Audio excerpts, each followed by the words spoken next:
right now. Eyewitness Sports. It was a beautiful homecoming weekend for the Colgate Raiders football team. Kurt Fitzpatrick got his first win on Saturday as the Raiders head coach, and it came in amazing fashion. The Raiders began the game with a big defensive stop on their first drive of the game, and then Zach Osborne gave the homecoming crowd a little taste of how this offense has looked all season long, connecting on a deep ball to Winston Moore for the opening touchdown. In the second half, the defense locked in and shut out Fordham.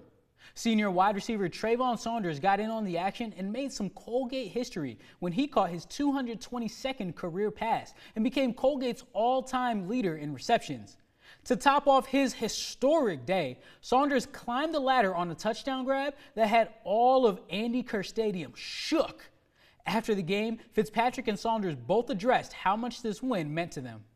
We came out hot, getting a stop, and we had a deep ball dialed up to Winston early. We've been working on all week and connected on that. I really thought our guys were prepared and came out firing and doing what they just doing their job on every play at a high level. And our defense settled in. Proud of our effort in the second half defensively. Holding them to no points after halftime. I think those guys are starting to build some confidence, and our best football is still ahead of us. Yeah, it's everything. Coach works his butt off day in, day out. He brings so much intensity to this team, so much confidence. That's really what it is. He's a great coach, and he means everything to us, so we want to go out there and get the win for him every single day. In terms of winning, Saturday was a good day to be a Central New York football team.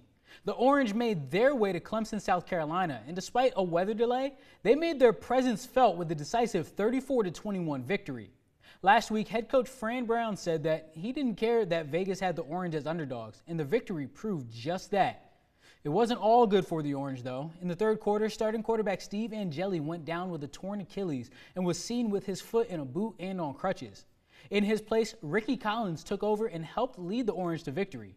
Head coach Fran Brown addressed the media today about Angeli and the timeline on the injury he suffered. That was our mindset already, to keep him around. He'll be everywhere. He'll go everywhere. He got to be at practice every day. The only day he's going to miss is the day, and as long as they have him out, outside of that, he's at every practice. He's in every meeting. He's still going to play him, because I think the best teacher for him, for Ricky, is going to be Steve.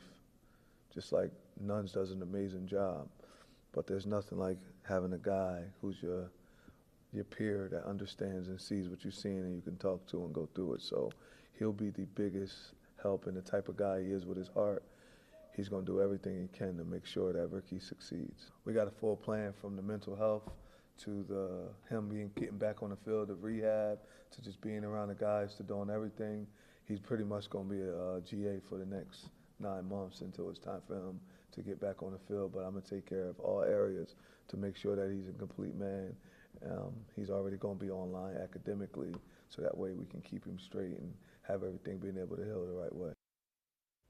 Brown said that Angeli underwent surgery today to repair his torn Achilles, and when asked specifically about details about the injury, he declined to answer, other than that Angeli would get that surgery. The ACC also fined Syracuse $25,000 and publicly reprimanded the school Monday for faking injuries against Clemson, calling its actions, quote, unethical and contrary to the spirit of the rules.